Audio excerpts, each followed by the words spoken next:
Harry, this is Geordie Prepper. Welcome to Livestream a Prepper's Perspective. There's me, Geordie Prepper, and I've got Professor and Jay. They're both from the USA. So, what's your guys' interests? Start with Jay. Um, really into firearms and gaming mostly, and then but also really into meditation. I think it's really beneficial. Um, really enjoy nature, although I don't end up going out that much because it's hard to find good spots for camping around here, surprisingly. Yeah, meditation. I've seen more preppers talking about that, really, to be honest. Yeah, it's not just like some pseudo science or something. It's actually like really beneficial, I think. Also really into music, but I guess so is everybody, so it's not really much to say about that. So that's pretty much everything. Yeah, I think everyone loves music, but I don't see Yeah. people. I'm trying to plan in my preps, my music, because I think it would be. I think that's also beneficial and would be like a real big morale booster. Is Yeah. if you're able to play music and have like a good, wide selection of tunes. Important, yeah. And what about you, Professor? What's your sort of background and interests? Well, my background in prepping is generally homesteading, farming, raising animals. I like tracking and radio equipment, as well as a little bit of gun storage, but that's about covers it. I'm also a professor at high school. And Jay, how did you find prepping?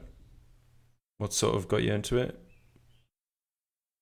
I think it actually started with, strangely enough, I was more interested in like post-apocalyptic fiction, and that started just with interested in it, being interested in it in a fictional capacity, and then kind of started learning about real-world prepping, and really started getting into it, like the idea of being prepared. And honestly, I'm starting to see.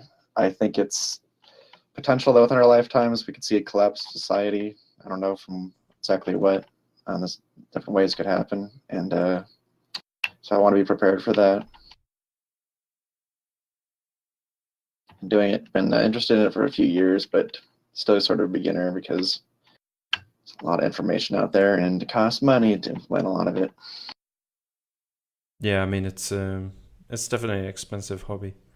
And of course, the one thing about society is it does collapse, and then people rebuild it. So, I mean, it's not some far off thing that is never ever going to happen because it has happened in the past. And what about you, Professor? How did you find it?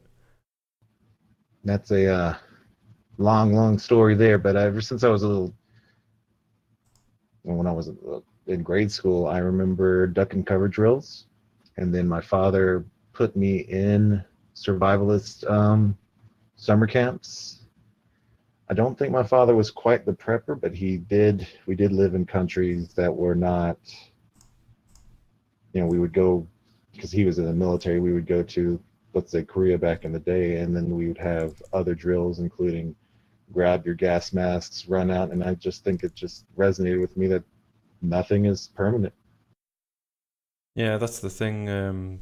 People who don't understand prepping is that nothing really is permanent. You know, these things that they're like, and that they're surrounded by, they're only finite. So, what do you guys think about the perception of prepping? I think I really don't like shows like Doomsday Preppers that make us look like all like we're ready to like be a bunch of bandits or something. Um, I also don't like the perception that we're like almost exclusively like all like right wing people. And I'm not saying it's like wrong to be right wing. It's just I don't like the idea that prepping has to be like partisan politics related. Um, and I wish it wasn't seen as crazy because it seems odd. The historical relevance of societies that have collapsed and governments that have instituted martial law and overreaching and everything, all the things that can cause it. And environmental conditions deteriorating, in my opinion, from humans' effect on it. It just seems odd to me how it's considered a kind of unusual thing. Our ancestors were obviously, things were much more short term, so they basically had to prep. And what we call prepping, I mean, it's just what people in the past used to do, like 24 hours a day, 7 days a week. So it's really, I find it really weird that people think that prepping is like this crazy thing to do when, you know, they'll do things every day. Like in winter, they'll put winter tires on their cars and they'll do other things. But then again, that brings up a good point. You know, radio and communications. You know, that's an area that I need to seriously take a look into. Yeah, I haven't really done into that because I don't really have anyone to communicate with, and I'm not just going to be talking to strangers. I guess it would depend on the disaster, though. It's not like everything is going to be doomsday, so I guess natural disasters that are really important or localized. Although in Idaho, it's like ridiculously rare for us to have natural disasters that are really serious, like at all. Just one benefit of living here. I'm not so much interested in broadcasting, but I think it'll be a good intelligence gathering thing if you can listen in to people. Oh, that's good. That's a good point. But then again, if you have a group, then you need to come up with some sort of communication strategy. I mean, even if it's just carrier pigeon or whatever. If it's well, I mean, carrier pigeons were used during the wars. I mean, I think someone might shoot it down and eat it. Well, yeah. I mean, once all the rats have been eaten, yeah, they might shoot down the birds. But it's pretty theorized that if that ever happened, all the hunted species would go extinct really fast because all the masses going out to the woods and killing all of them for food. yeah, well, I'm not so sure about that. I mean, how many people know how to gut an animal and which parts of the animal are actually, you know, people will say that, but well, I think a lot of them will go to waste. But if just any schmuck with a rifle. Yeah, well, I mean, what happens if they start eating the bowels of an animal? I mean, that's where all the animal's waste is. I mean, it's like, you know, crayfish. It's like crayfish, you know, when you prepare crayfish, you know, there's an easy way to pull out, you know, basically it's waste pipe. Pull out the tail. Yeah, you just pull out the tail and that takes out most of the waste pipe, and then you're pretty much okay for the rest. Vein it. Yeah. But I mean, how many people know that and how to properly prepare an animal? I just think it's the temptation for people to be starving, and even if they don't know how to actually prepare them, or I think a lot of the animals are going to go to waste, and yeah, a lot of people are going to eat the wrong parts and not know to skin them, but the temptation, I think, for anyone with a rifle to fill the woods and try to shoot any animal they can find to eat them is going to be really high. I think you might see a lot of like uneaten corpses of animals or improperly dressed ones. And you also got the disease factor that spreads from that. Oh God, yeah.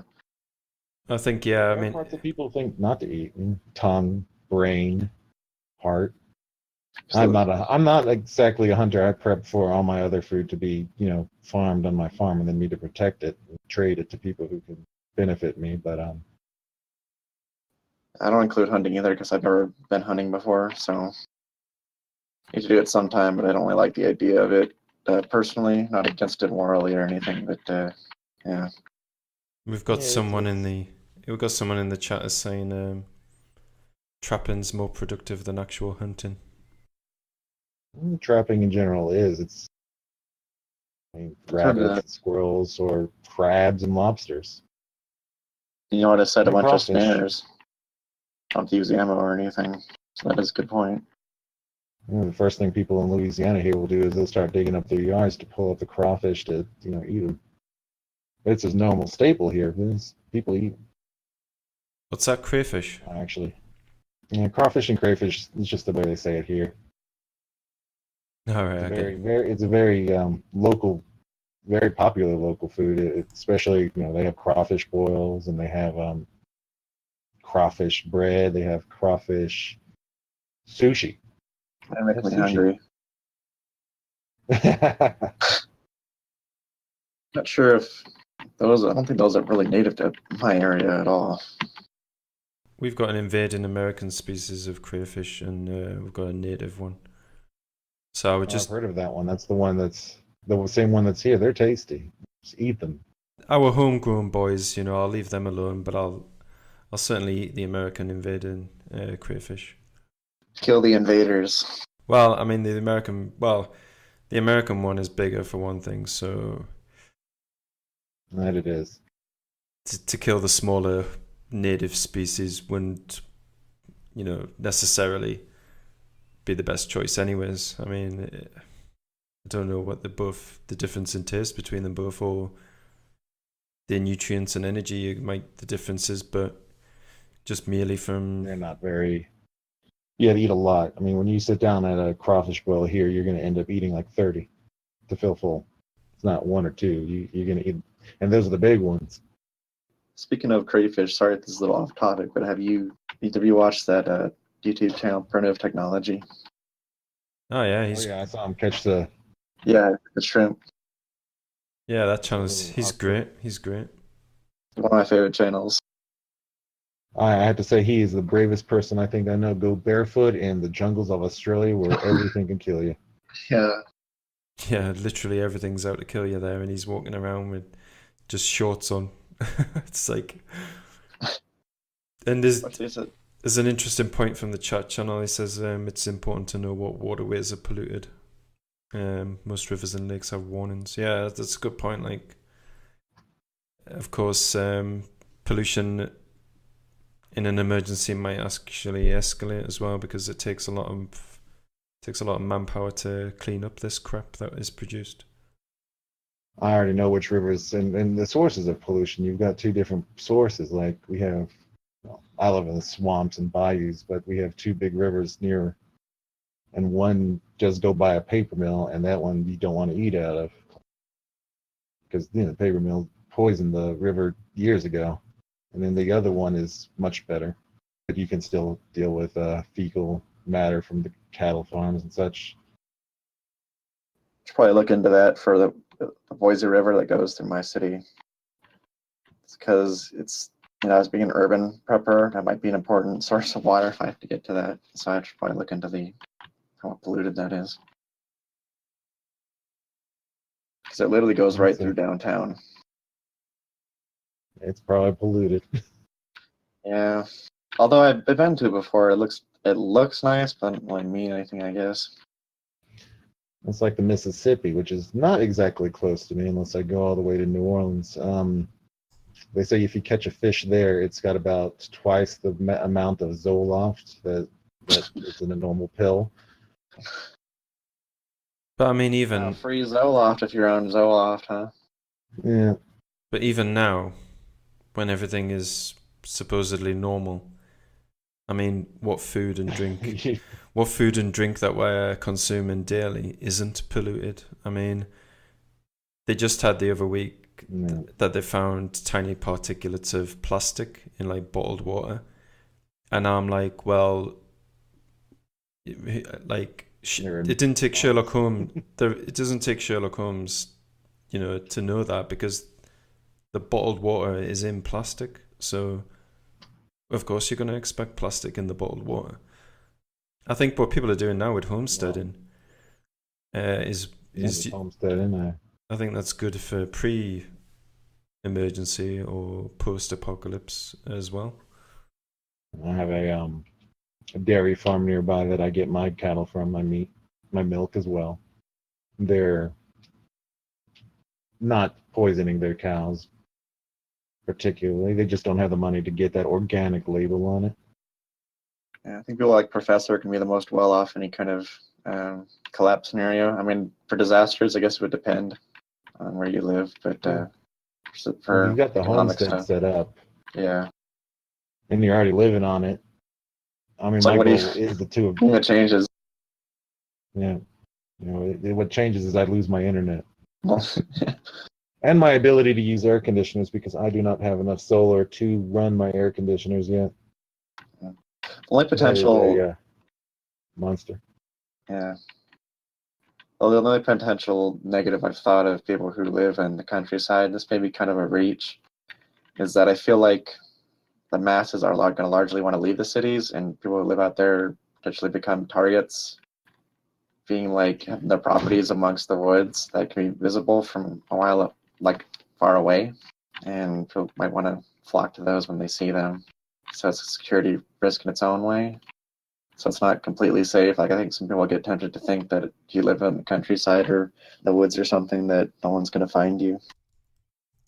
That's why I have quite a bit of. I mean, even when you live in the countryside now, you've got to watch out because your neighbors are going to. Some neighbors, maybe not even directly, your neighbors will try to steal something like a chicken or a dog. And I can't imagine that getting any better in the future. So the only difference is there's going to be no cops that come to when you make a phone call. You are going But, to have to be the cops. Yeah. There's a question. What do you guys think about seeds? Store them or grow them now, or put some aside for after everything's gone bad? Well, I grow now, but I do store as well. But I have the property to grow.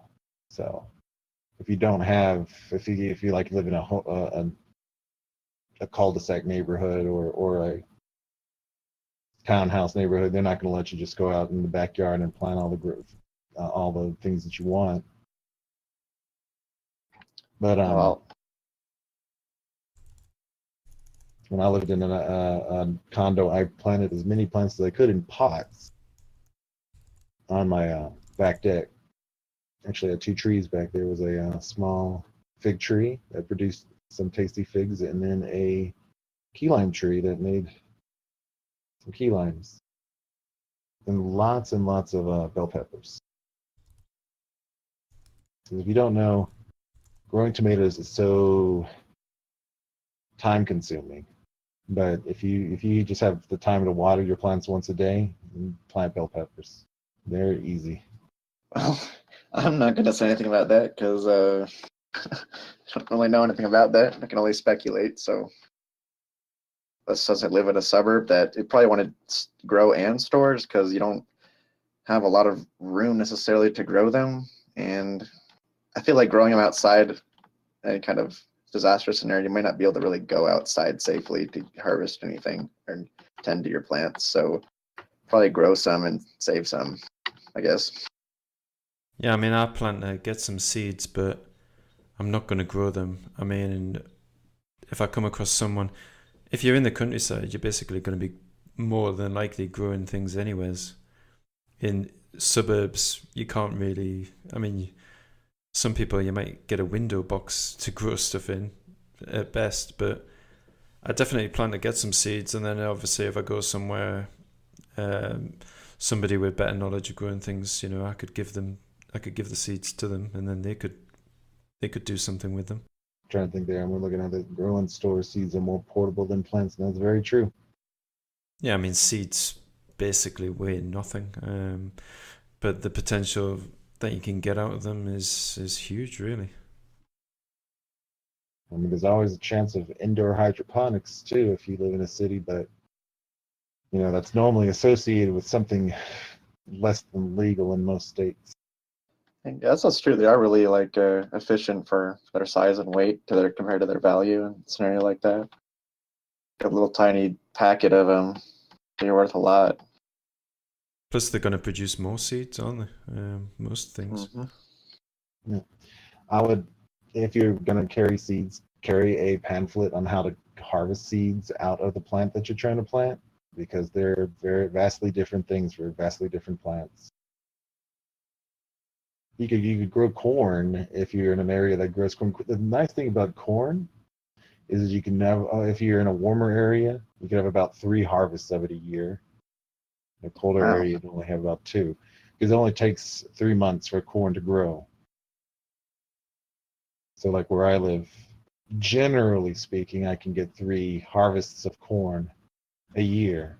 But you want to rotate crops as it is, so it's not exactly something you want to just keep planting in the same place. It'll drain all the nutrients from that soil, and you won't be able to plant anything there. How many crops do you usually have to rotate to keep the soil's nutrition the right levels? It's about 3. I mean, in the same place you'll grow corn, you can grow potatoes in the next growth cycle. And potatoes take somewhere between 4 to 6 months before they're ready for a harvest. Although you could pretty much harvest them as soon as you could just end up with tiny potatoes and you could eat them that way. But what happens is that the tuber grows off of a root. So when you plant a tuber, like the full potato, it'll grow the plant and then it'll start spreading out more roots and more tubers will grow off the plants. On big potatoes, you could break them into like 3 or 4 pieces and have 3 different plants. So if you had to eat half a potato, you can plant the other half. Wow. Yeah, I think that's just like that with carrots, isn't it? Lots of plants. Yeah. You don't have to. You just take a bit of it, stick the rest back in the ground, and then you get a whole new. They're a lot harder than I realized. Didn't know you could do that. Yeah, but they're very susceptible to funguses, so you got to be careful. So I imagine it's tricky to protect your crops from bugs and everything in a collapse scenario. Because you may run out of, I don't know, whatever pesticide or whatever you use to prevent You can that. actually grow things that are pesticide. Yeah, there's natural things that keep plants safe. A lot of Well, yeah, I just herbs. mean it's another resource that you have to keep track of. Yeah, that is peppermint. Peppermint's a good one, and you can have that really more or less keeps bugs that are dangerous to people away. And it's a very hardy plant. I mean, if you planted one in a yard, it would probably take over your grass. You can make some tea with it, I guess.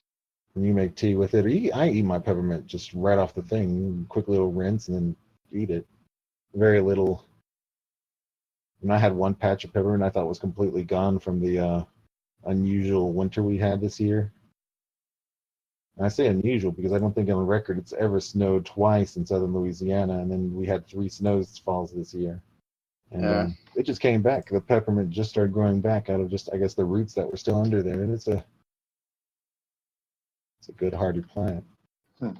Then supposedly rats don't like peppermint as well, so. You I imagine the strong scent of it and all that probably off-puts a lot of animals just innately. Yeah, very strong. Yeah, very strong. Like cats don't like citrus. You can just put citrus around your garden. You know, it keeps cats away. Well, that's another thing. Surrounded with orange trees. Be worried about dogs and cats if you're growing. I mean, if they're your dogs and your cats, because having barn cats is a great way of maintaining a rodent population. But guess what cats like to eat? Corn. They like to eat the corn stalks. So right when they're growing out, they'll go out there and start eating the corn before they've even got a harvest going on. So what I like to do there is garlic. Grow garlic around the corn spots, and they hate the smell of garlic. So do mosquitoes. Mosquitoes as well hate the smell of garlic. Garlic's got a really wide variety of benefits. And it's delicious. You know, the less important facet of it. And the dogs will eat your crops as well. So it is best just to keep a fence around and plant some things like garlic and peppermint around it, whatever crop it is. Electric fence is great. I know a lot of people like beekeeping, but it's not necessary for your crops because there are plenty of natural pollinators out there, at least as they are now. Although bees give you the benefit of honey. That's going to be really nice to have, something that just keeps forever like that. I don't really know the nutritional benefits of it, though, really. Hey, it's high sugar, but it's also high vitamins. I had it states where it's almost a perfect prepper food. They found honey that was edible that's 3,000, 4,000 years old. So. I was in a shop the other day and I saw a honey that was made from a plant. I can't remember the name of it. Like stevia honey. Possibly. I'm thinking of or agave. yeah, agave. That's is what I was thinking that you were talking about. I've had that before. It's pretty good. I'm surprised no one's figured out a way to artificially create honey by processing pollen just straight into it like that. Like figuring out how bees their chemical processes work and doing it just with some I kind can of imagine. man-made way.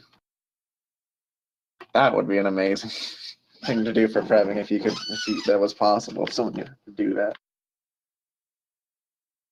And I could never go down the vegan way.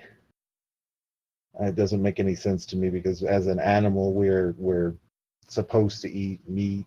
Not as much meat as we generally eat now, but we're supposed to eat it. I think I'd have to because I'm one of those hypocrites that's like I'll eat meat from the store, but if you had to kill it yourself, I probably wouldn't. Although I agree with Yeah. you that you're right, we are omnivores, so Yeah, we're hunter gatherers. Yeah. It's not meat that. I mean, personally, I'm trying to base my diet more vegan. It's not that I've got a thing against meat. It's all the shit that they're putting in the meat I don't want to be exposed to. I mean, in reality, 10% of your diet should be about 10 to 25% of your diet should be at most the meat you have. 10% least, 25% the most. And people are generally eating about 50%, and that's leading to the massive amounts of heart disease in the first world. It's too high. a tortilla. I mean, you just got to look at what they're pumping the cattle full of. You know what they're feeding them. Yeah. That's what Personally, that's what I'm reducing my exposure to all of that. I mean, I if still you're eat lucky like meat. me, you have access to 4 farmers markets a week, and then a cattle farm down the road. I mean, Yeah, I mean that's ideal. You yeah, want a nice, naturally sourced, free from any sort of interference from chemicals and things like that. That would be the ideal. in the But end, probably the safest thing to eat is even if it's processed, is chicken because they can't use too many chemicals on chicken for legal reasons. And it's very vitamin. It's fairly good for people to eat. It supplies almost everything they need from meat from chicken. Yeah, I've heard of bodybuilders will like to eat like plain chicken breast because it has so like little fat or something. It's so Yeah, nutritious. it's a little fat, nutritious. I mean, I don't like culling any animals for being eaten, but if you're in the process, I mean, it is what it is. I mean, when you start raising animals, you start seeing them as your sources of food rather than pets. Yeah, I mean, like I said, I can't do it myself, but I'm not morally opposed to it. So Yeah, it's chicken. I think is the only thing that I'm actually willing to cull for anything. It's less mammalian and easier to prepare when you really think about it. It's just a little bird dinosaur. yeah, that's true. It's I just don't a raise pigs. little T-Rex Yeah. on your plate. Yeah. makes you feel like a man eating that now. Eating a T-Rex Yeah, steak. Yeah. They actually did. The science teacher in me is going to pump out, and this has nothing to do with prepping, but the scientists found fossilized protein strands from the T-Rex, and they're based on those protein strands. We would know that T-Rex tasted like chicken. Right. Okay. Wow. If only they could take those protein strands, recreate a lab-grown T-Rex steak. Continuing our human quest to eat everything on the planet. Yeah. It'd be like Fred Flintstone. The Flintstones, yeah. Yeah. It'd be like that, they take out a steak that's bigger than you, T-Rex steak. Yeah, I'd say in general that's probably an unhealthy diet. Feel bad for the people who had to butcher that dinosaur. It must not have been an easy task. I've seen people do cows. I'm not one to enjoy watching that. I mean, I've had arguments with vegans on, this is how they treat animals. I'm like, okay, that's an animal. I wouldn't want to be in the animal shoe, but you know what? I want to eat. I would like a delicious steak. It might just be more, guilty in the future feeling eating it, but I'm still going to eat it. I still think that Oh, animals, like on a as far as their worth as a living thing, is just not on the level of humans. So I think that's where a lot of people differ from vegans. It's not that they're like they're worth less. It's just like that. Just you can just do whatever you want to them, but it's not. It's not like killing a person. Like I think some vegans think yeah. It's not. They don't. It's not their like we're brain. eating The thing is, the way their dolphins brains for. work is just so much more simple. It's just not. The experiencing life is not the same. So Yeah. Of We course, project our own human emotions onto animals. Animal emotion is so different. yeah, and of course, man wasn't always the top of the food chain. So and we started inventing all kinds of things, and then we got out of the food chain. Yeah, we're still in it. We're just Like in barely. different form. yeah, I mean, if you go in We can the bring the food chain with us. if you go for a swim in the ocean, you're definitely not at the top of the food chain. Yeah.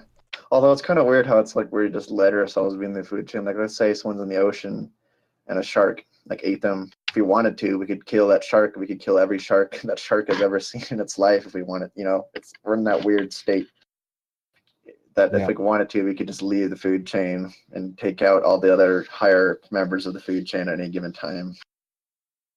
Well, they still have the. We still cage the highest member of the oceanic food chain. Still is the orca. Hmm. The orca hunts for fun too. Killer whale will literally kill great white sharks just for fun. They don't eat them; they just kill them. Yeah, they also play What foot. be those? They also play football with seals. Yep. No, kill. They're not whales. They're dolphins. So they're only called killer whales because they kill whales. Imagine their intelligence is higher than other There you species in go. the ocean too. Then Dolphins in general are probably second yeah, only to human. They'd probably I think arguably also smarter octopus than are in there. monkeys. Yeah, octopus are really smart for a species that's as alien to us as it could possibly be, Yeah.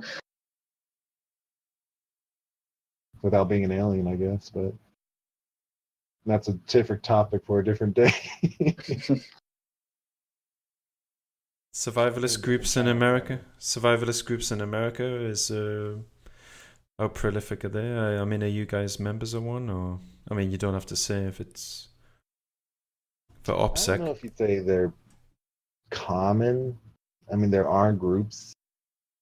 I mean, I don't want to say I'm in a group, but I know other preppers in the area that we know we could count on each other. And they know my website and they like to give their input on it.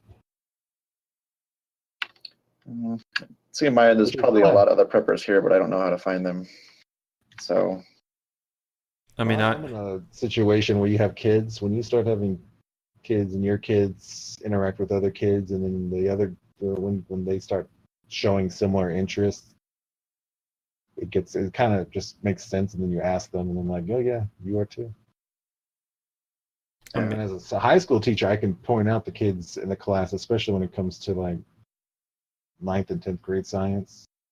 The kids in the class will start asking questions of like, well, what about North Korean EMPs and questions like along the things that they must be hearing at home. Although that's a different situation because not everyone's going to sit there and be a teacher and try to network for preppers. yeah. It's tricky for me just because I'm not a real social person in real life, and my state has like no internet presence, so I don't really know how to counter these groups, and it's hard for me to trust strangers like that. And I always, to get like just the idea of getting to a prepper group just for the purpose of being a prepper group. It's like I don't even know you people yet. This could be Yeah, the there's Doomsday Prepper bandits.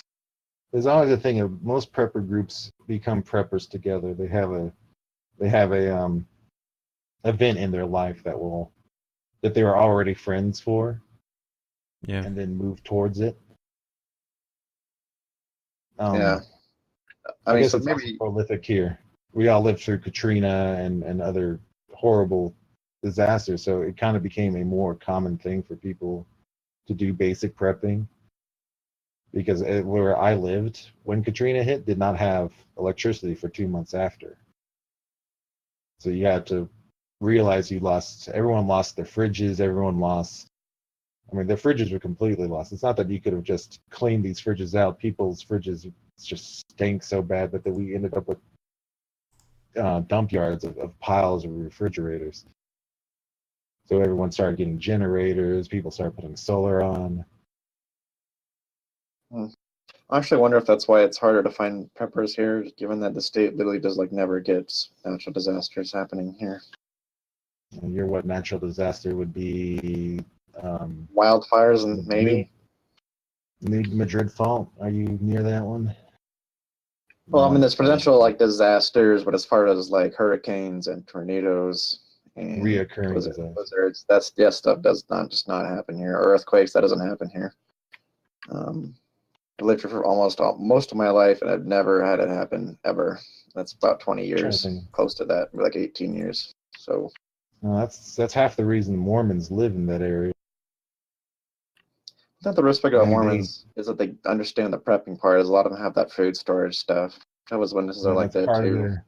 It's part of their faith. It's part of their faith to be a prepper. It's a very interesting aspect of it. There's a lot of my wife and her prepper. She talks to a couple of preppers or Mormons, basically. What's the other Church of Latter-day Saints? Church of Jesus Christ of Latter-day Saints. Whatever it is. She ends up talking to them a lot about her food storage. She likes to do the food storage prep, and we're not anywhere close to their faith, but we admire them for what they do. So if you want to talk about the ultimate prepper group, you've got a whole religion. Yeah, actually, in my family, I have one side of it is like 99% Mormon, and the other side, at least my one side has Jehovah's Witnesses, and they both understand the prepping part at least somewhat. So, yeah, I'm really familiar with their prepping thing. I mean, I've always had questions because I'm in a different religious organization entirely, but they've had questions because they know I have one family member who is, and they ask me how do they end up being, well-to-do, and it's like, well, they prep. And if they have a problem, they have something to fall back on. They don't overspend their money normally, and I just, I'm just reading the last comment there from.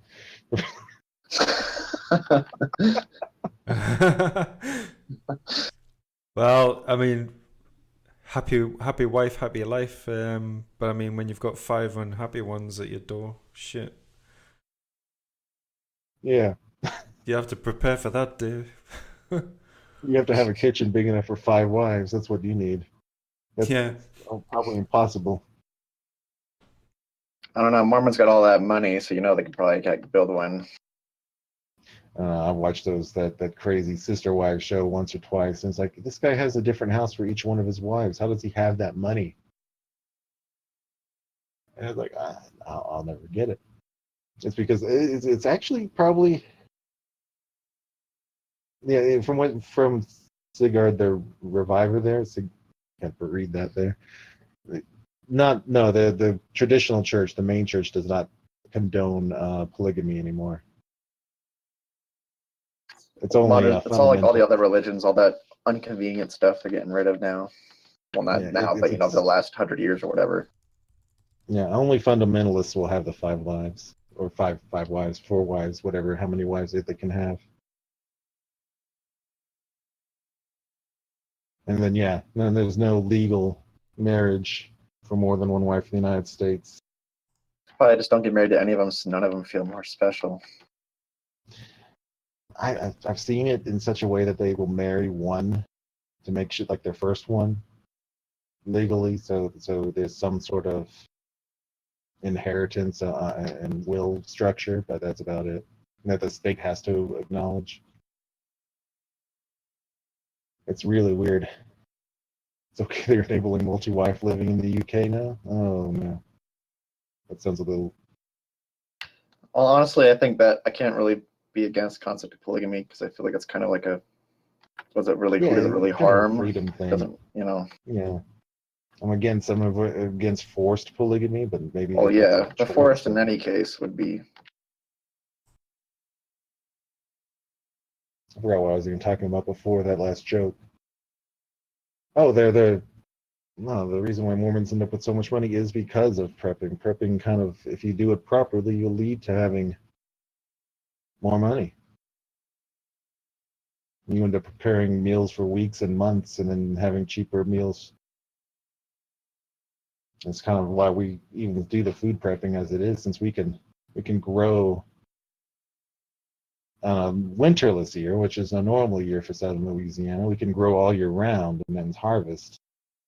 But like this last winter, we had to go into stores or our storage because I lost my entire crop of bell peppers. I had like three plants that survived the winter, and that was it. Oh, dang. But you had stores. Yeah, but You had stores that you could break into, though. yeah, that's true. And then I still have money to go to stores to buy things too. So my Yeah. ultimate goal is to be 90% off the even before any type of collapse of society, be 90% sustainable off my property. If not, I mean, I could, cut things like air conditioning and eating steaks and and go to like a 10% meat and probably be at 100% right now. If it, you just have to make a huge amount of sacrifices. Yeah, I'd love to live like that too, or try and get into that. My dream someday is to like get a moderate, like a smaller property, like a small house in the woods, and live there. Yeah, I mean, That's like my one long-term goal in life. It takes an acre to feed about one person. If you do it right, you can feed 2 people off an acre. So if you're going to have a regular sized family of 4 Yeah, or that's the thing 5 with me is acres, I don't want any kids ever, so don't gotta worry about then that. you should find that prepping group. You should do Find that prepping group. you should do White Walking Feathers off grid survey. That would be a good guide to see if what percentage you are off grid. I mean, this is for everyone really. He did a really good questionnaire. Just answer honestly, and then you see kind of where you're at. I mean, he's like completely off grid. He's off the books completely. Him. Yeah, you could go completely off the grid. If I have my choice, I'm not going to. One thing that's disappointing I'm is gonna you try. can't really escape from money completely just because of how property taxes, at the very least, things like that. Yeah, you got to make it little. I mean, that's why I end up with that 10%. You always have to have some money coming in, or something that makes you money coming in. I think my final goal there will probably be alpaca. That's why I wanted to look into investing too, because I don't need to be rich. I just want to have enough because if I want to live out in a place in the woods or something, it's kind of hard to have the kind of work that I do. So I'd like to be able to be self-sustainable in that respect. Just have some money coming in to take care of things like that. And then David M. there makes a point that kids are just little slaves for the parents. Yeah. Especially historically, like he was saying, it's settlers.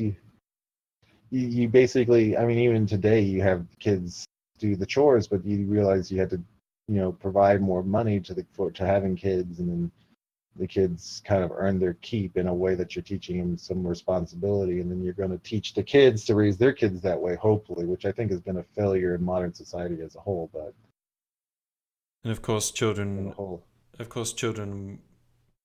traditionally across many places were to pick up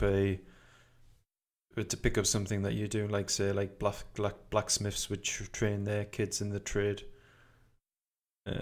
Many other traditional things like blacksmithing. If you had a cabinet maker, you would teach your child how to make cabinets, carry on the tradition. But it's not so much like that nowadays. Oh yeah.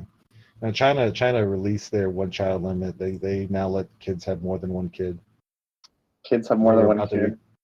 I mean, yeah, they let their citizens have more than one kid. Well, China's the parent, and all the civilians are the children. Well, Big Daddy. from a purely parental perspective, and the lack of values, kids are having kids. They don't. The generations now, they haven't had a previous parental figure, which has given them the Yeah, ability to raise children successfully. So I think it's a more of an urban problem for most countries. yeah, it is big and urban, It's that sort of associated thing. with poverty and Yeah. other things.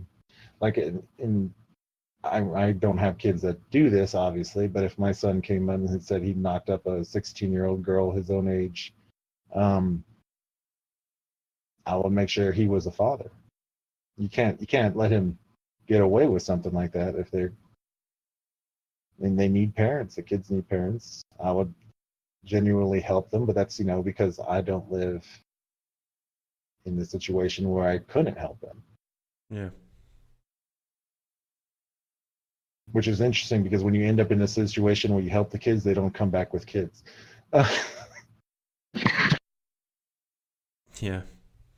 So it's kind of a self-feeding loop there. Yeah, that's true. You can't say we need to cut our cars. On the other hand, that's another very American thing. We like our vehicles. We don't want And to they're cut our big old cars. cars. Yeah, we It's hard want for we me to want one understand big old that too, car. because I don't like big cars at all.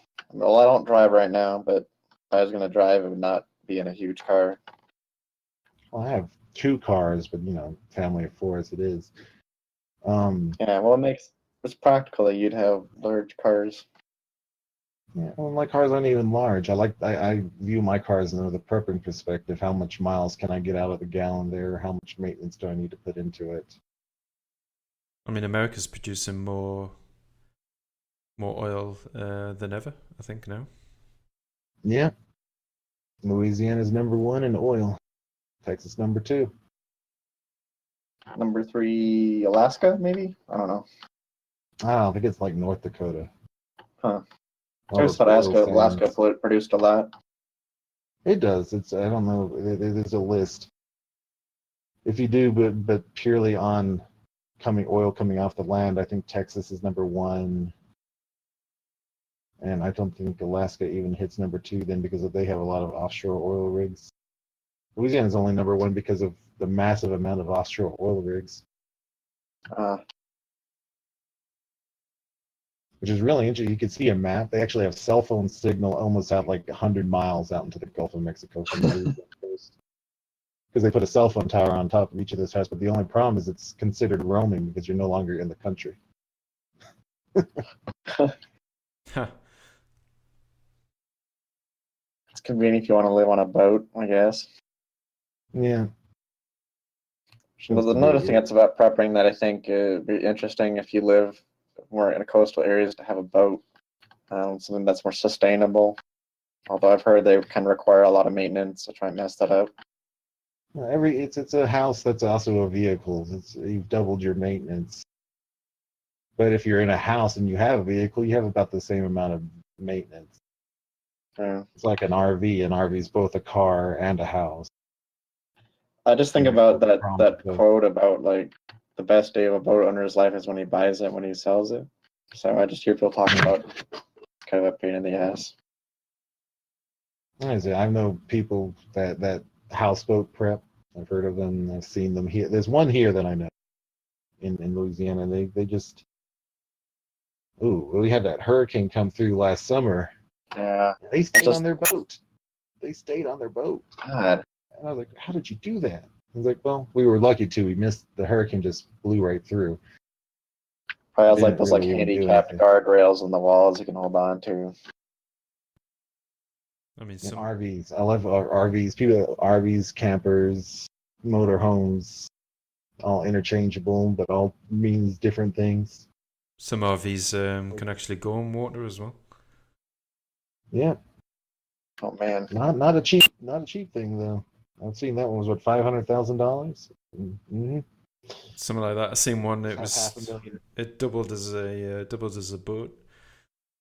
A Yeah, couple of propellers underneath, and just drove the RV over on the river. Man, yeah. There's a it's a hell of a documentary on prepper it. vehicle. There's You an had one. interesting documentary on it. It's crazy because they've had people screaming and calling 911 as the RV goes into the water. Yeah. It's like it's Put a about big sign in the back that this can go in the water. yeah, yeah. Boats and vehicles lose value. Trailers lose value too, even if they're just stationary double wide, they lose their value.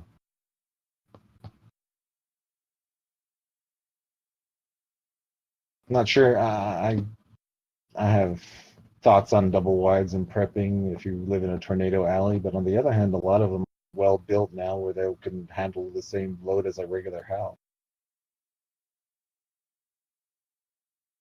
Although I would not want to. A prepper RV, mobile command centers. Just there's a lot of maintenance that you have to do, but I'm working on the nomadic part of my website right now where I'm talking about nomadic preppers, people who plan to bug out and never settle down anywhere just to follow the food and resources. I'm gonna cover the whole motorhome bit. Yeah, motorhomes and boats. Preppers. There's some preppers that they use boats and they've got it as part of the preps. Um, It's a fairly good idea. I mean, oh you yeah, can for go a sure, lot for more sure. places with the boat. I mean, if you did get on a boat and there's an island somewhere, I mean, you've automatically cut out a huge amount of people that are going to be able to reach you. You've also don't have to deal with the traffic of trying to bug out. And, Yeah, I mean, if there's a waterway, which goes along your route and there's a road, I mean, the waterway is definitely going to be less clogged if everyone's heading Also, it. be cool if you could get one. Oh, sorry, my bad. That's all right. If everyone's getting out of Dodge, they're going to take the road, but if there's a waterway which goes along the same route, or at least part of it, I mean, even in cities, I mean, a lot of cities will have some sort of waterway. I mean, not all do, obviously, but I also think it'd be interesting to if you could get some sort of desalination system on board going to the ocean, because then you can really get away from people, I think or I've at least have or good water manage stores. desalination.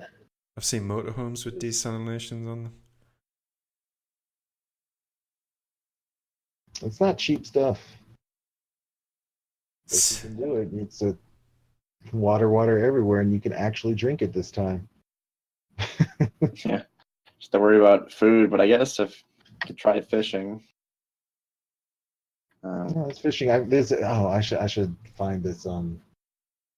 He's not a prepper, but he's an off-grid guy who lives off a boat, and he has a whole hydroponic garden on top of his boat, Oh and man, he's got the desalination. He last time I was watching him, he was already in China having upgrades done to the boat in Hong Kong. So crazy. He started one place and ended up another, and I can really admire people who escape from the rat race of like human society, live like that. there's so many ways to do it too. Yet everyone thinks it's too difficult. Everyone think they don't want what it comes down to is people don't want to lose the conveniences of the urban area. I mean, there's one thing when you have the 24-hour McDonald's where versus you had to cook all your food. One thing only because I would really like to have just water, plumbing, and internet access.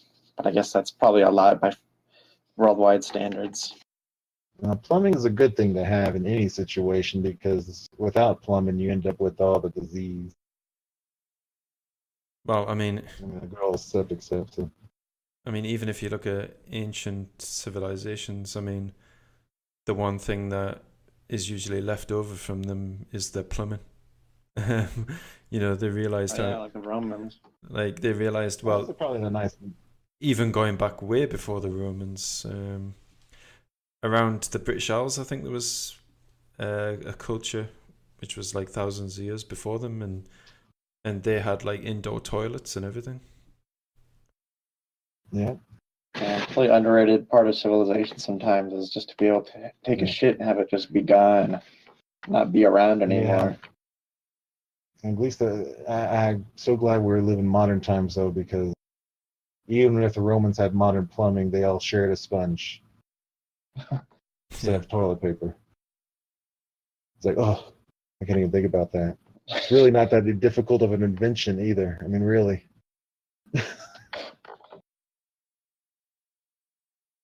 Brazil, 1985. What is this? Oh, Brazil, it's like they were talking about people being tied to the grid, and that they wanted to restrict mobility, which I can see is definitely true. Like, Yeah. that's what I think self-driving cars are all about. Basically, it's one I part don't of it. like the idea of self-driving. I like both the technology and self-driving cars, but then I have that whole knowing that self-driving cars are a bad idea, especially from where I live, where you've got dirt swamp roads. I don't know how a self-driving car will ever. Well, I can see where it eventually leads.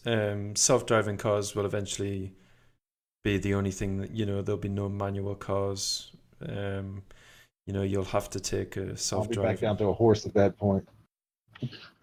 But Brazil is Yeah, I hate to basically see that. This isn't comfortable as hell to ride. Yeah. in the film Brazil that You they're get, tied to an apartment yeah. and that everything's basically there available for them. No, Surrogates, 2009. I actually kind of like that movie. They wanted to originally call it Avatar, though, because it makes more sense because those are actual avatars, and what the Avatar was something kind of an abomination. The whole idea of tying yourself more to the grid, though, is just terrifying. Although I would not mind service, I could live on my farm and go teach her my robotic body. Never have to leave the house. Maybe like in 100 years, it'll just be like a Futurama, like a head in a jar. They have like a robot body and stuff Yeah, to teach. And Well, it's to restrict movement. Your home is they're basically trying to turn your home into your cell. yeah, yeah. You're only let out of your cell when it serves them. So when you're working for them, um, Oh yeah. they're tracking yeah. you. Just They're tracking you when you're out of your cell, with a cell phone. Simple bond. It's called a cell phone for a reason. You know, Yeah.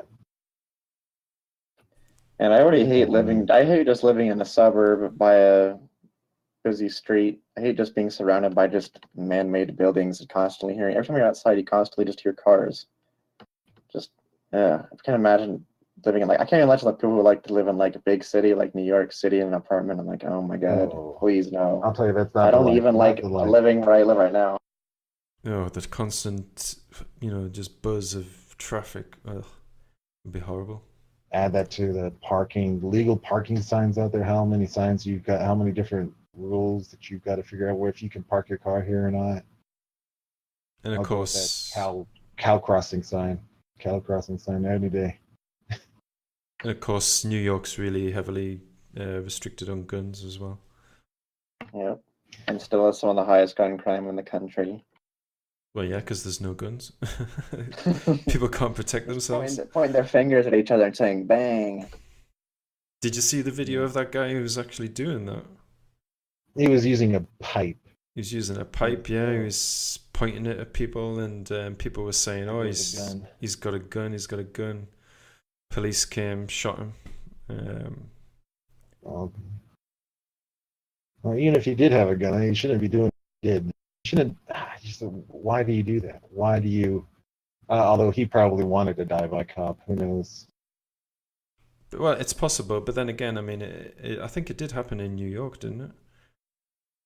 Yeah, it did happen in New York. So it's heavily gun restricted. I mean, people just wouldn't. In New York, you can't carry a gun, but you can go around naked.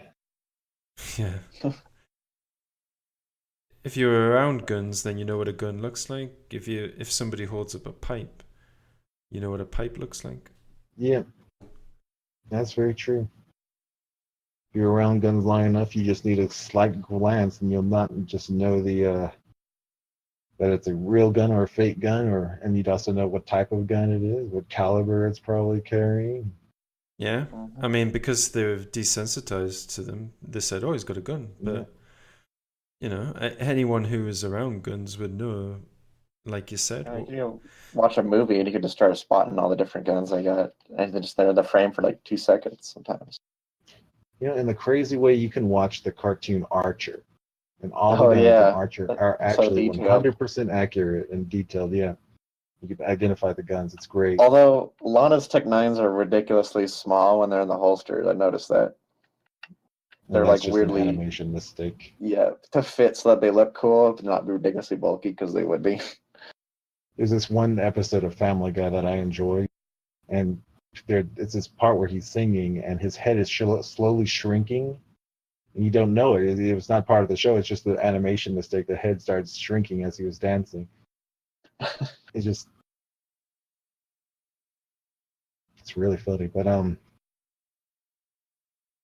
Yeah, I mean, look at her. John in the chat makes a point.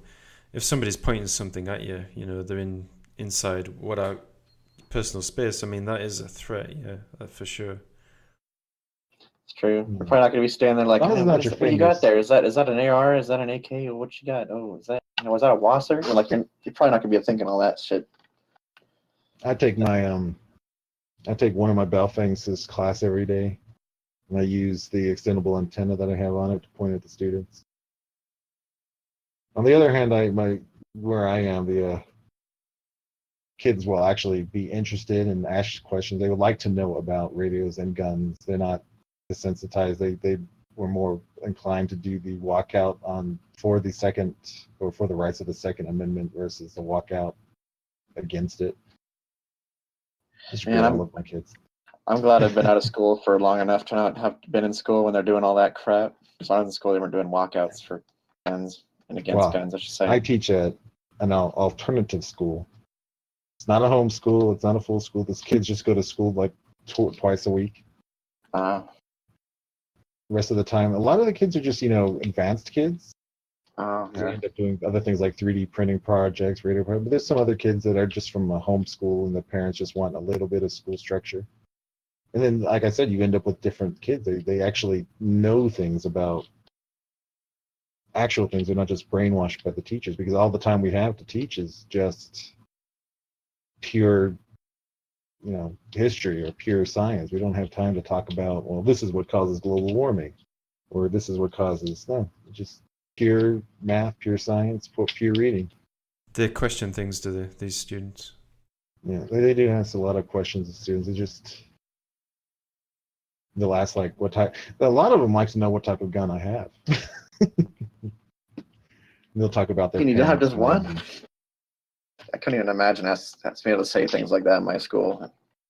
Yeah. Actually, I think I did have one teacher I asked if he had guns, and he said he did, but it was just kind of vague like that. You have the guns. The Second Amendment, like, basically doesn't exist in school because it's like the concept of guns is like, obviously not supposed to bring them to school, but just the concept of them existing is like bad. That's how they try and teach you. Yeah, it's like chewing a Pop-Tart into the shape of a gun. Yeah. I seen a while ago. Excuse me. They were teaching the kids the U.S. Constitution, but there was a lad who took his classwork home with him, and they changed the wording of the Second Amendment, and like the kid's dad went to the school, and he's like, "What the hell is this crap? You've basically rewrote the Second Amendment, and you're teaching kids this. It's like, what the hell's going on?" Unbelievable. Yeah, I mean, it all comes down to every teacher that goes to schools had to go through those highly what do you want to call it? It's not liberal. I want to say communist. The highly communist university system. And I only say that because I student professored at the university for 2 years, 3 years, and it's just like I can't do this. I can't hear these kids pop out these quote unquote facts from their other professors that are just, the professor's communist opinion. It's just like you can't. No, you don't seize the means of production. It's not the proper way to do things. It's not the American way. True communists believe in Second Amendment as much as we do, so you can't really be a communist if you're true socialist. Maybe I should say socialist. Because like Karl Marx, that's what he said. That's very Marxist.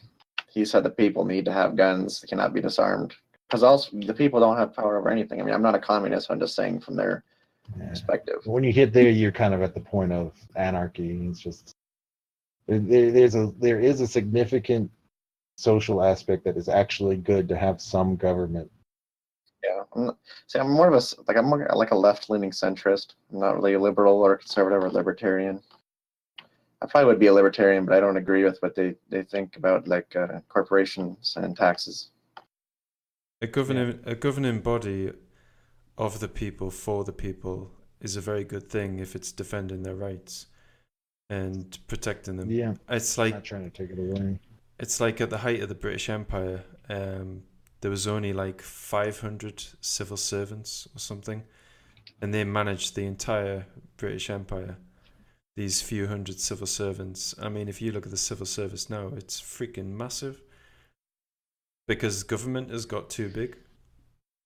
A good government, you wouldn't really notice they were there.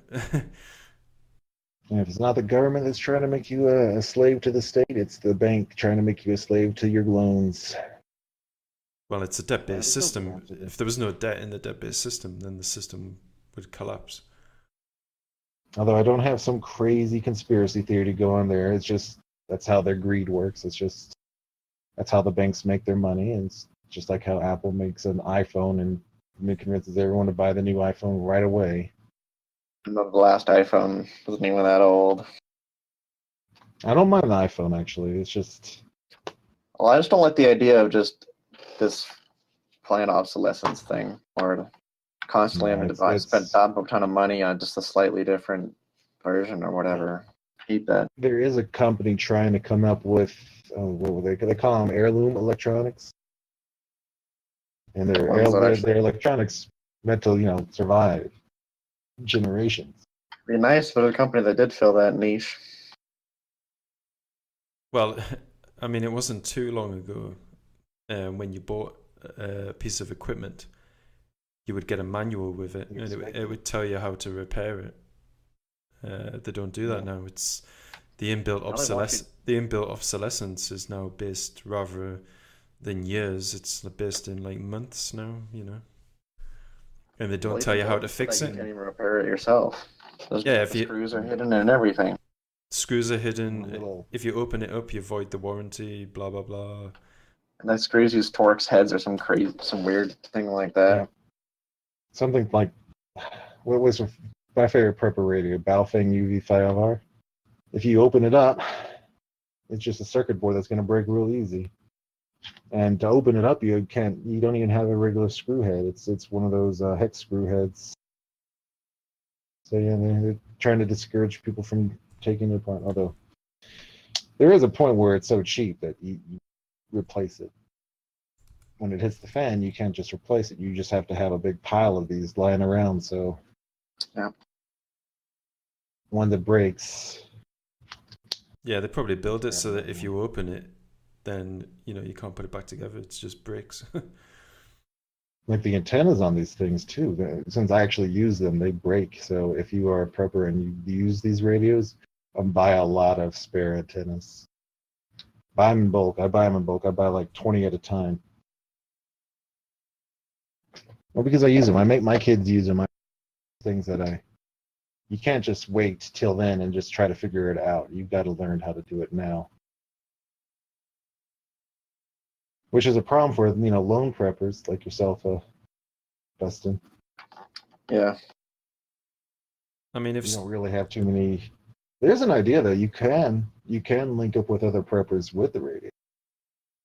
There are radio broadcast channels like that the Baofeng can launch onto, but you've got to be pretty close to them, especially if Yeah. you're in Baofeng's the cheap foreign crap.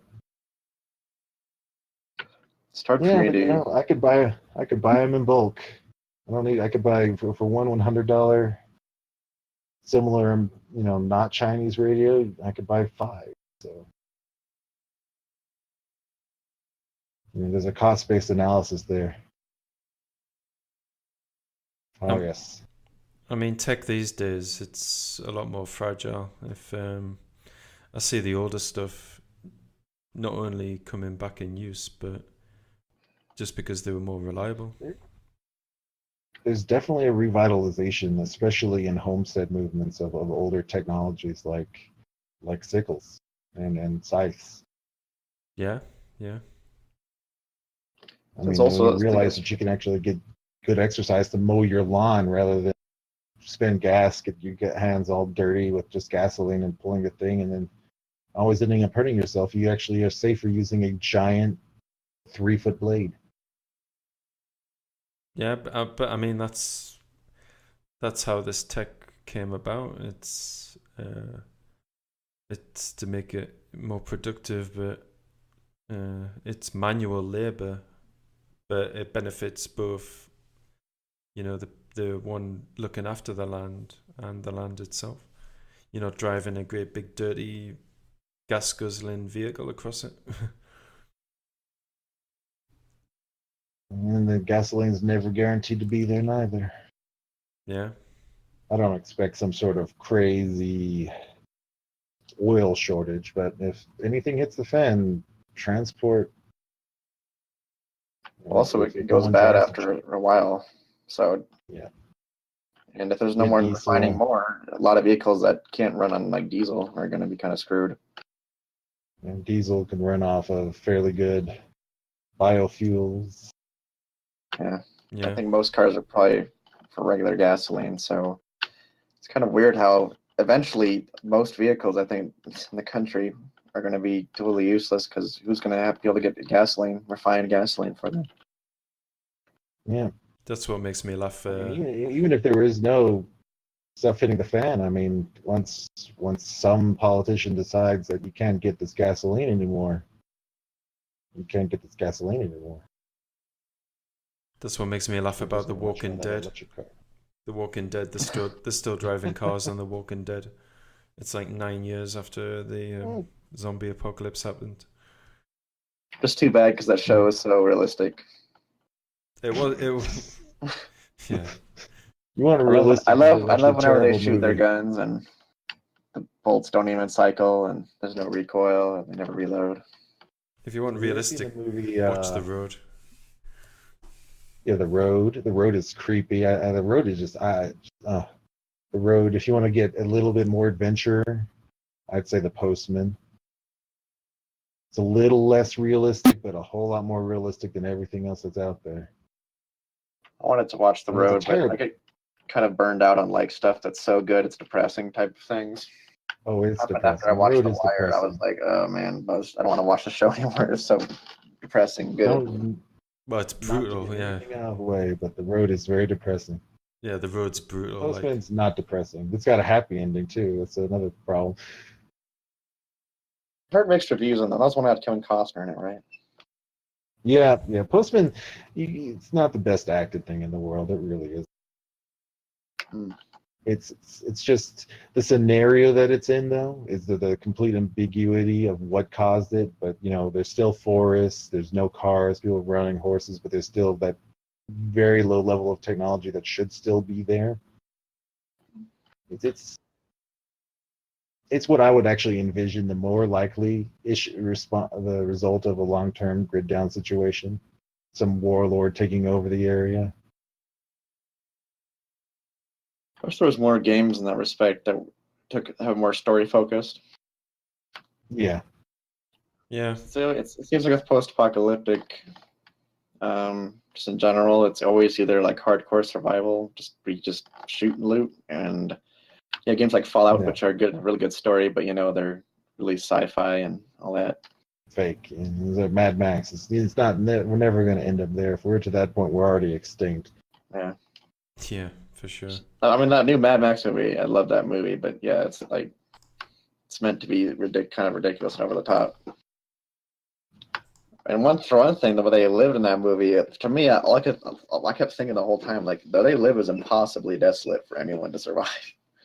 Yeah. It's like, yeah. Because they literally filmed it like Namibia, like the desert. It's like there's nothing there. Or even get a cup of water.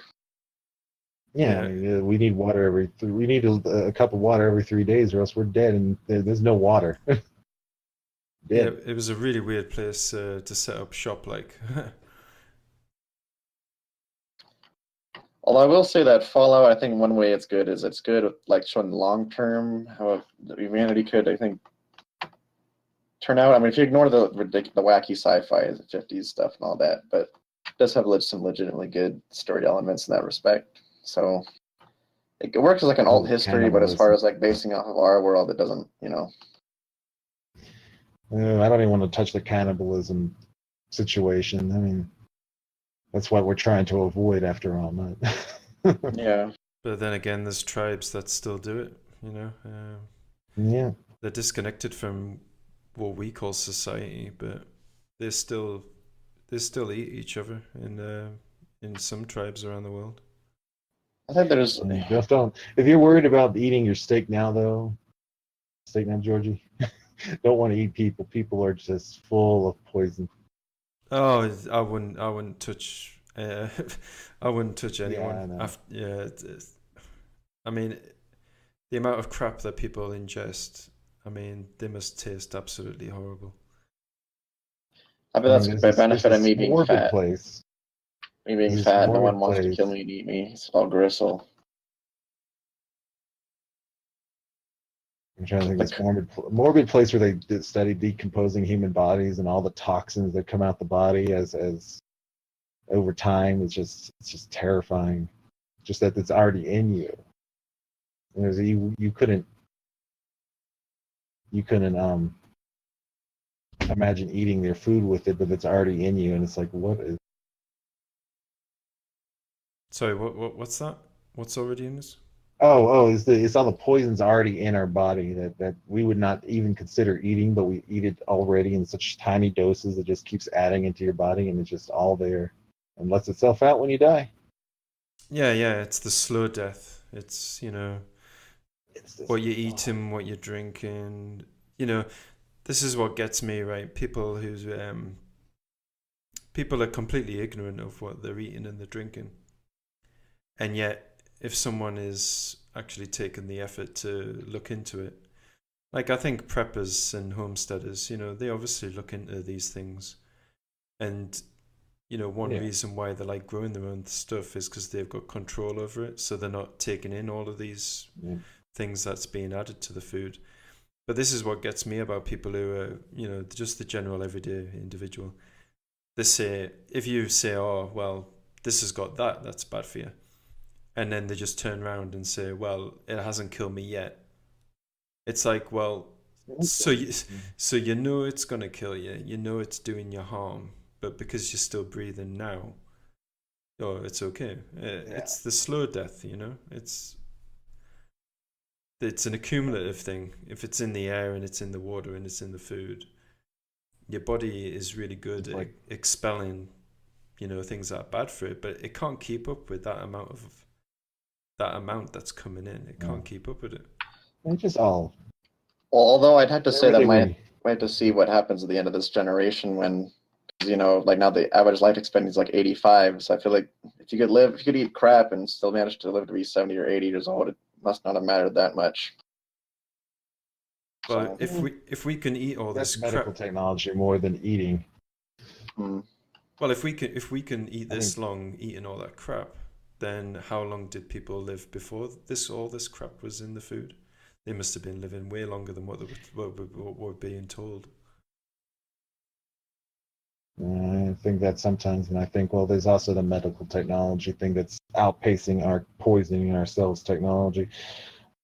It's like convincing a whole nation that chicken nuggets from McDonald's are chicken when they're only like they're 60% corn and 30% chicken, and then 10% other. What's that other? Don't even Mystery want to look meat. at something. Yeah,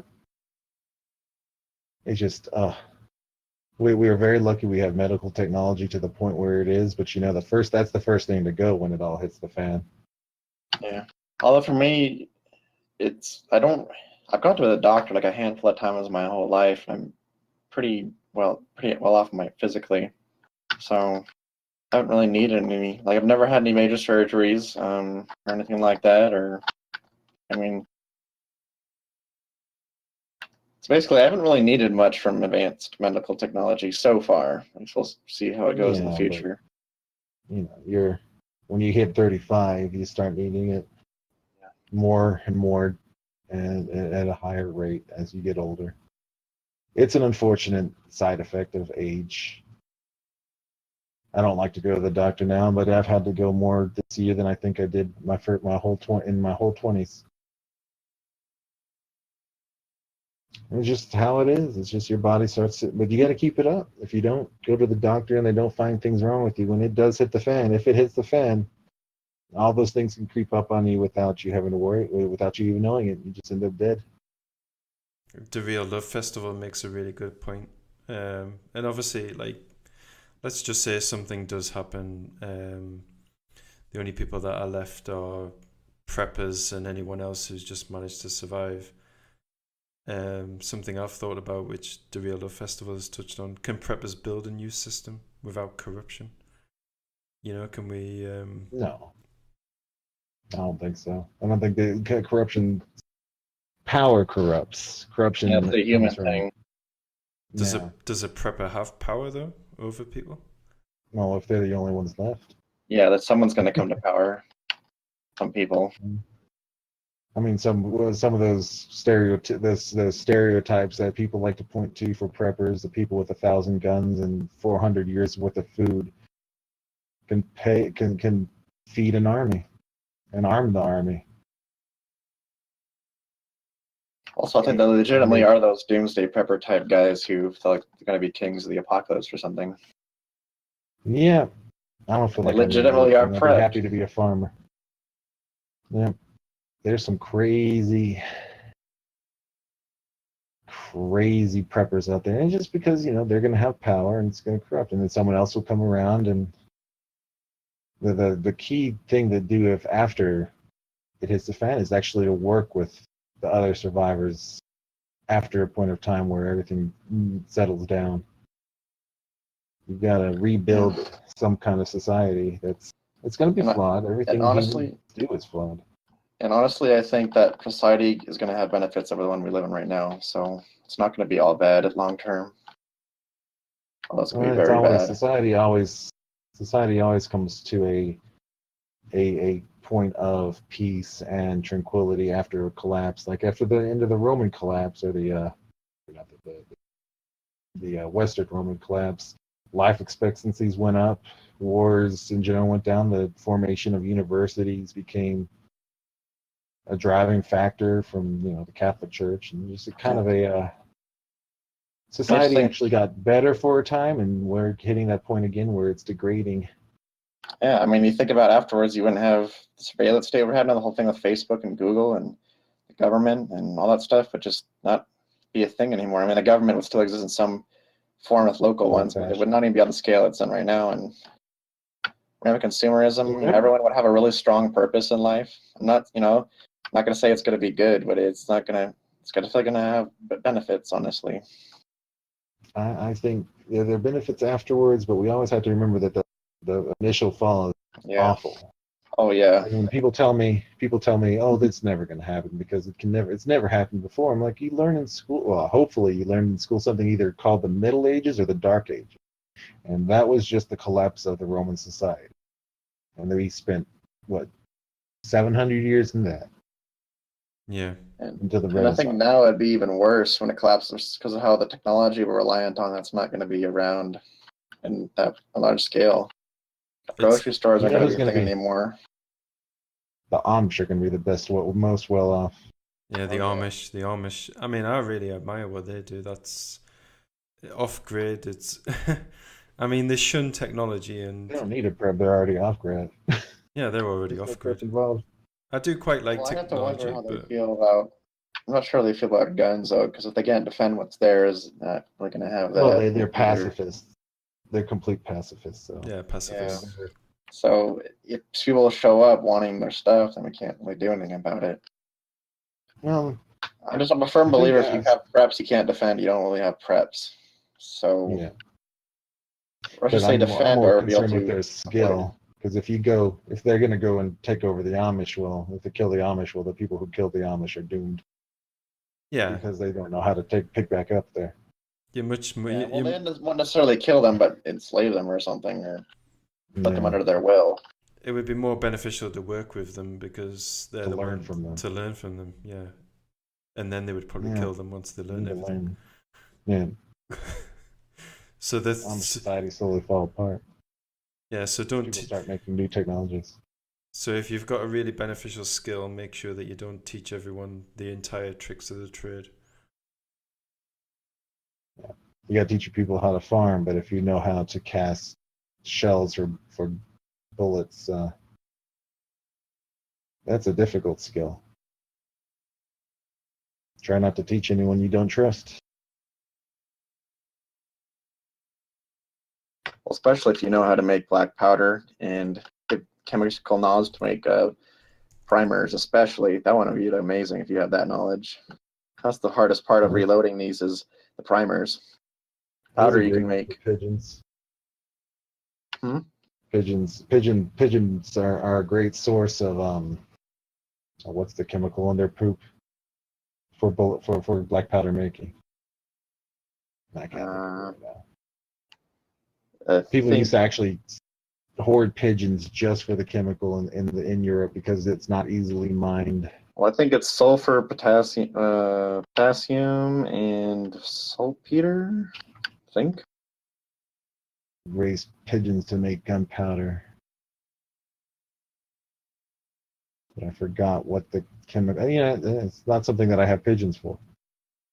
Yeah. There is something that people are talking about. You can refine it from urine. Some of the chemicals you need. I think that was saltpeter, maybe. Some kind of crystals that are left over. Stump If you removal. refine it. But also one of the problems with black powder ammunition that people don't take into account is it's really not good with auto loaders like semi and full auto weapons. Oh, it's the nitrates. So it's potassium Potassium nitrates nitrate, in their yeah. poop. I see, Yeah. yeah. But yeah, the thing is, it's just not good in a lot of weapons. So at that point, lever guns and revolvers and bolt guns and single shot guns are going to probably be better because they're way more reliable with that kind of ammunition. Because black powder will just absolutely just fill the breach with of a semi-auto, just with crap. Yeah, pretty quickly too. Yeah. They're not designed for it to begin with. Also, can you imagine like a bunch of guys firing black powder rounds in modern times with semi-automatic weapons? The air would actually be full of smoke. You wouldn't be able to see anything. Yeah. That'd be not ideal. Yeah, and yeah, like I said though, even if you make the powder and have the cast the bullets and have casings you can reuse, which eventually that can split and you won't be able to reuse them. So to figure out how to do that, the priming compound is the hardest part. I think it's mercury fulminate. I don't remember exactly, but it's complex chemistry, or you have to know really have the know-how to make it. Which I don't think many people have. So that would be an extremely useful skill. That'd be even more useful than the black powder thing, I think. But obviously, you should know both, I guess. And at some point, I know it's going to be the trading society. That's why I can't burn through my ammo stores. I'm not 100%. Well, no, I don't think anyone in this area is 100% able to produce ammo in such a way that would ever be sustainable simply because everything's built on the sands. Yeah. I think if it lasts long enough without production coming back in some form in that way, maybe coming back to muzzle loaders and bows and arrows and such. Bows and arrows I can see here because you can always make that from most rudimentary wood. Yeah. Yeah, there's always going to be trees around, so. And muzzle loaders, you only need a lead ball and a thin patch, and black powder, and a flint lock system, and be able to get flints that you know how to nap. It's a lot, but material-wise, it's not a lot, I guess, compared to like a cap lock. You have run into the primer issue again. So there seems to be kind of a discussion. Like I've looked at amongst preppers if whether muzzle loaders or bows would be better. General, I probably lean more towards bows. But it would be nice to have at least a gun. Get that far into it. But you gotta have some kind of ranged weapon. I think it's weird how people in some countries talk about getting macheted or something. It's like, why do you just totally forget about bows and things? It doesn't make sense to me. Well, I mean, it's not something that's really covered now. I mean, there's actually, I read somewhere that there's a law in England which is still valid, and that's once children reach the age of 14, they're supposed to be trained in the use of the longbow. I mean, Man, those things still exist. They form their spines early. But they're not enacted, you know. I mean, people aren't taught these traditional ways of these traditional weaponry. Carcasses belong to the queen. They're not taught these traditional ways of weaponry and anymore. UK's turned too much of a nanny state for them to do something like that. I like it, and where I live, I know a lot of the high schools, not mine in particular, since it's a non-traditional, but they have what do you want to call them? Gun teams, rifle teams. Something that is something foreign to a state like California, but in here we have teams of high school students taught how to shoot rifles at ranges. Yeah, here we have some of those guns in the country, and we still don't have those. Which is really one of the way the state is bizarre. I think it's because there's actually a lot of really left-leaning people that live here too, which tend to be more anti-gun. I actually think if you ever see what happens with going on in Washington and Oregon with more like really hardcore liberals moving in and wanting to vote away the Second Amendment rights, I feel like that's going to happen in my state next after those ones. This one or Utah maybe. I feel Texas is the one that's at highest risk there. Primarily the Austin area. And they've gotten so far liberal that it's ridiculous. Whereas where I live, I don't see it. I mean, we have Democrats get elected to office very often, but they're always pro Second Amendment. Guys, if you're not for it, you're against it. Louisiana's probably got some of the most lenient gun laws in the country. Yeah, same here. Yeah, actually, we have constitutional carry and everything. Yeah, we got that too. We got constitutional carry. We can carry as long as it's open out in the open. You don't have to have a concealed carry permit. For here, we can carry concealed without a permit too. At 21, nice. Yeah. When I turn 21, I could just start carrying. If these people, though, if they're so against these rights that were hard fought for, I mean, these are just rights that people are born with. The Constitution just defends that right. But if these people want these rights and they're so offended by them, they've taken offense at the right to bear arms, why don't they just leave? That's a good point. But that goes back down to the secession movements that cut states like California want to leave because they don't want all that. That's so weird. Right, but it seems that it's a minority which want to leave the country. Yeah. It's a minority of people that want this. They don't want to leave. There's plenty of backwater piece of crap countries out there that don't have any respect the rights of people. So I mean, why don't they just go there? Well, there's reasons obvious. They don't want to go. They're not as nice. It's also all kinds of European countries that believe what they want. So Yeah. Well, that's the thing. They don't want these rights afforded to people, defended, Yeah. like the right to bear arms. I think it's But if they were to go to a country where these rights aren't recognized, I'm sure as shit they're terrible. they would feel really threatened. They don't want to be there. They would feel really threatened. And then, of course, they've got no way to defend themselves if their life is in peril. Yep. It's really a very strange combination of you don't want it, and they don't associate with freedoms with the reason why they don't. Yeah, it's weird. And of course, you've got the politicians who surround themselves by armed guards. They don't want people, the right to bear arms. So why don't they just get rid of their armed guards? Yeah. Ridiculous. we also have It's a very strange way of thinking these people have. we also have how they think about the police and their corruption, and talk about how they keep killing unarmed black men or whatever. And they so the police are messed up and they're corrupt and they're full of so many bad cops and we need to do something about it. But But they're the only also ones they're who the should have only guns. ones who should have the guns, by the way. Okay, Yeah. that makes so much sense. It's kind of about Trump. They hate Trump. I want to go to Trump. No, Trump's literally Hitler, but let's give Trump all the access to the only access to the gun. It's weird. I think it's so weird how partisan this issue is. It should not be a right or left thing at all, but it is, and the liberals never drop it. It's really weird. That's not contrary to how either side thinks. It's really weird.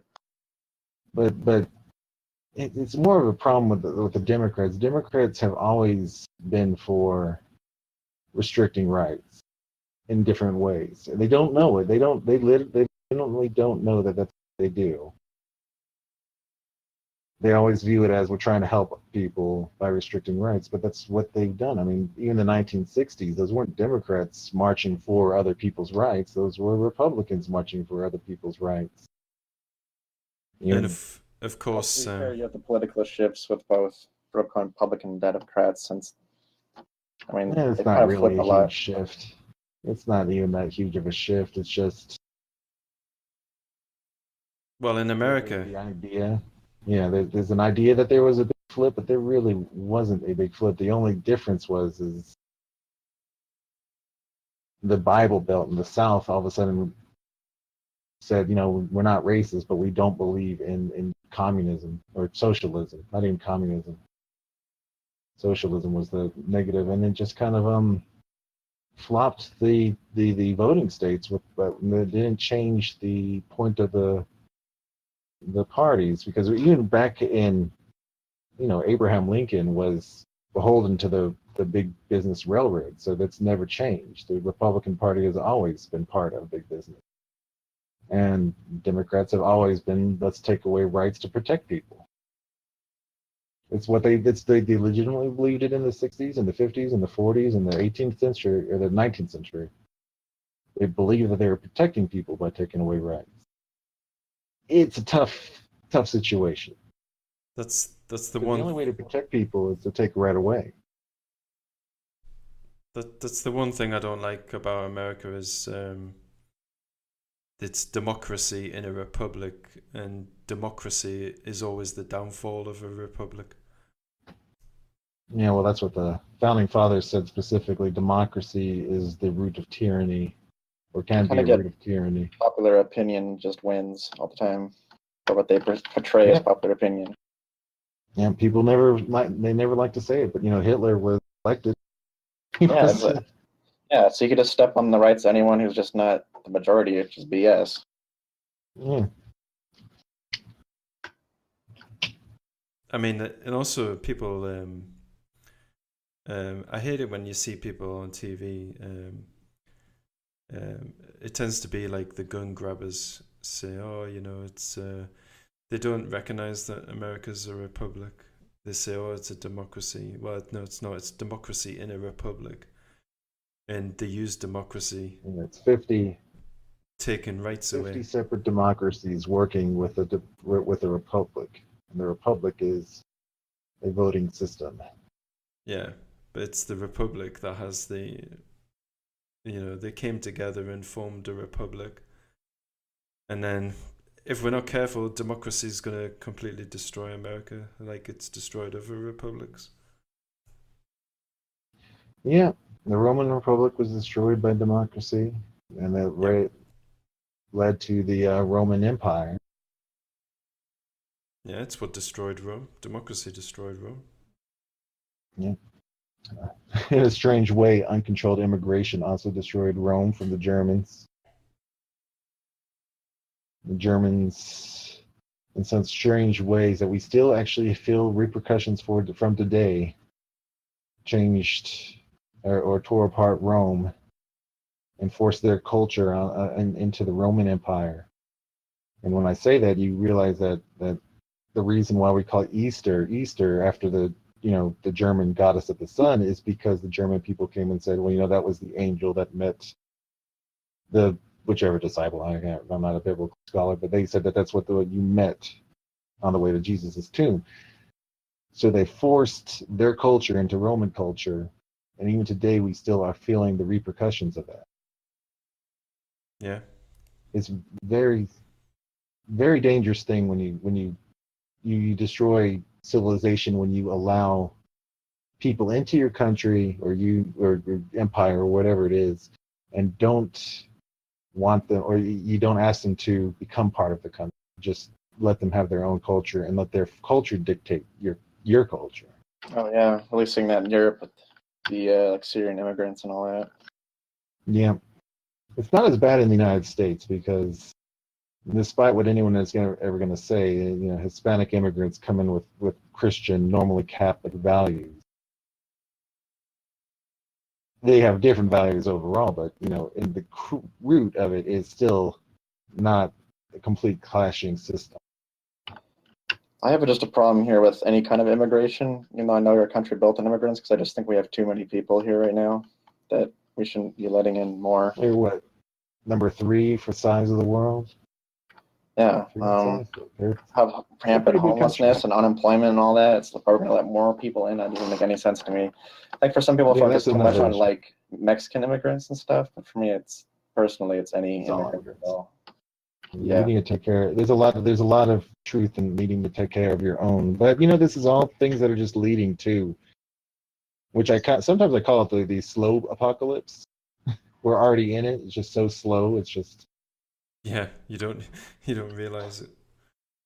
Well, I think we're just getting closer to either a collapse or a dystopia, like a full-on 100% dystopia. So, one day we're going to go honestly, to sleep and we're going to wake up. A collapse would be worse than dystopia. Yeah. Well, collapse will end up with a lot more death than a dystopia, but a dystopia long term. Is that really life? Yeah, exactly. That's why I have to wonder. For me, I feel like I prefer a collapse, but maybe just dystopia. Plus, once that happens, it's like inescapable. It's just how life is at that point, and it's not going to change. You can always go off grid, no matter how much you dislike the country. I mean, it just becomes harder and harder to get off the grid. The closer and closer you get to the dystopia. Or they search, they comb the woods with drones and whatnot. Because we're talking way in the future, like tech dystopias. Well, you're also talking about, just Nazi Germany. I mean, we've had dystopias. Yeah, and how at such higher tech levels, it's so much easier for a police state to exist. Yep. I mean, Germany at the time was the top in technology and military power and everything, and then they used democracy to create a dystopia. They created a dystopia back then. It wasn't the sci-fi dystopia, but a collapse. It was a collapse is an opportunity, though. A collapse is an opportunity. As long as something better replaces it, then the collapse. I agree. The collapse. It may be something which causes, in the short term, a lot of death, destruction, mayhem, whatever. But it's also an opportunity to replace what caused that collapse, whether that be. They call it a reset. Yeah. I'm reading John Smith there. He's talking about how the internet is the slow dystopia that's forcing its way. What once was the bastion of freedom of speech has been being used as the political correctness machine to enforce the dystopia upon us. Well, you know, it's weird how it's simultaneously the politically correctness machine and yet still the platform where the sociopaths reign at the same time. Yeah. Right, but this is Sociopaths can be politically correct. Well, yeah, but I mean, like the ones that are specifically not. I mean, just to show the contrast is odd. Yeah. right, but they're only able to do this with the internet because we're allowing it. If we don't allow it to Yeah. happen, it Yeah. won't happen. We're our own jailers. You know, we hold the keys to our own jail cell, I mean, and that's what people don't if you got realize. every prepper out there to well, I don't want to say Hamnet, but if they built a Hamnet machine and you stuck it out and you put it on a tower and then everyone have their own, we'd have our own internet. Yeah, which is Some it's of too it- bad because there's so many positives to it. I love the internet conceptually in a lot of ways. I really wouldn't want to see it go. I just wish it was different. I mean, look what we're doing right now. Me in Idaho, professor in Louisiana, and Geordie in the UK talking on this and having people be able to listen to us. It's just not something that would exist typically unless you run TV maybe before the internet. So, I mean, there's a lot of power positive, but dang, it's just getting ruined. It's too bad. Ooh, Yeah, but we're only doing they're only able to do it because we're compliant. And it's like when people say, you know, we don't have freedom of speech. Well, we do. The only thing that's restricting it is our compliance with some small number of people that are saying that you're not allowed to speak freely. Well, I'm sorry, but sod that. You know, I'm gonna talk. I mean, it's like the culture in Britain, right? Our culture is basically founded on freedom of speech and the fact that we can take the mick and I've heard of the out of anybody at any time that we want. It's what our joke, our comedians, you know, they were all of their stuff, all their material was based on taking the piss out of other people. I mean, it's ridiculous. It's built into English culture. We wouldn't have an English culture if we didn't have freedom of speech. So if anyone's talking about restricting freedom of speech in England or in any other country where it's protected like America, well, I'm sorry, but I mean, you might as well just pack your bags and leave because that's what this is. That's what this country is all about. yeah. Yeah. Also, one of the weird dichotomies of people who are against freedom of speech is the kind of like they like protect people or something, and people are, or just whatever, people getting offended. But it's like, you know, if someone's saying something that offends you, why don't you tell them to go eat shit? I mean, Well, you can say things back to them. I mean, you have your freedom of speech to say things back to them. That's how it works. yeah, but people get it wrong. People, and it's like this case with that guy who got who's been trial on trial for the pug joke, you know, getting his little pug dog to do a Nazi salute. Count Dankula. Yeah, right. The whole thing with that is, I mean, the whole case is ridiculous, really. But what these stupid people seem to forget is that offence is taken. You can't give offence. If somebody takes offence from anything, it's for they themselves to deal with themselves on why they took that offence. It's impossible to give offence to someone or to offend someone. They've found something in what you've said offensive, then they've taken that, and like you say, if they have a problem with something that somebody said, then they have the freedom to rebut it. Yeah. I don't really have no problem with people getting offended. I mean, I'll be honest, I'm not like the biggest skinned person in the world, but I like that, you know, someone says something, you can talk back to them, say something to them that they won't, you know, that's the beauty of it. Yep, and if freedom of speech is removed completely, then you take all that discussion away. Yeah. It's just an insane loop. You have to be. Someone's going to say something that'll offend me every single day, and I will respond with something that'll offend them every single day. Yeah, exactly. It's great about it. Yeah. But that's what's good Probably the about. only reason I'm on Twitter to begin with. But that's what's good about freedom of speech. You can rebut people. You know, you can counter someone's what they said. Yeah, but you know what's actually the inverse of this topic that's kind of, I think, is funny, is how people will say something and then people will say you're an idiot for what you're saying, and they'll say, "Well, I have a freedom of speech." It's like, yeah, but we have the freedom of speech to say you're an idiot. Some people confuse Yeah. freedom of speech, I think, with people saying things to them against what they're saying. It's like, no, freedom of speech is about you cannot be like persecuted for what you're saying. So Yeah, it's just how things are turned around over time is really destructive. Like, you know, they've turned this thing like with the Count Dankula. There was nobody actually came and said that they were offended in his case. They took offense for someone else. Yeah. There was nobody who came and complained about that actually. There was nobody there to take the It's offense, terrible. and they had to go to someone to to be offended or to take the offense.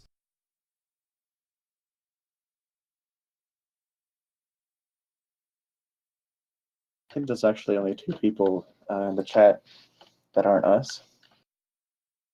Yeah, and I don't know what your guys are like for time, but I think maybe now is probably a good time to end the stream, really.